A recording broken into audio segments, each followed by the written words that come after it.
జమ్మూ కాశ్మీర్లో భద్రతా బలగాలపై తరచుగా రాళ్లు రువ్వే ఘటనలు చోటు చేసుకుంటుండటం వల్ల అలాంటి పరిస్థితులను ఎదుర్కొనేందుకు సీఆర్పీఎఫ్ బలగాలు ప్రత్యేక శిక్షణ తీసుకుంటున్నాయి.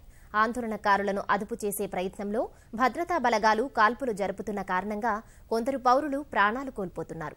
ఈ నేపథ్యంలో రాళ్లు రువ్వే ఘటనలను ఎలా ఎదుర్కోవాలి అనే దానిపై సీఆర్పీఎఫ్ బలగాలకు జమ్మూ కాశ్మీర్ పోలీస్ ప్రత్యేక శిక్షణ ఇచ్చింది. ప్రాణ నష్టం జరగకుండా ఆందోళనకారులను ఎలా నిర్వహించాలి అనే దానిపై ఇందులో ప్రత్యేకంగా దృష్టి సారించారు. కశ్మీర్ లోయలో ఉన్న అందరూ సీఆర్పీఎఫ్ జవాన్లు తప్పనిసరిగా ఈ శిక్షణ పొందాల్సిందే. ఆందోళనకారులతో ఎలా సంప్రదింపులు జరపాలి, నీటి ఫిరంగులు, బాష్పవాయువు ప్రయోగం, లాఠీ చార్జీ, రబ్బరు బుల్లెట్ల ప్రయోగం వంటి పరిస్థితుల్లో ఎటువంటి జాగ్రత్తలు తీసుకోవాలి అనే దానిపై ప్రత్యేక శిక్షణ ఇస్తున్నారు.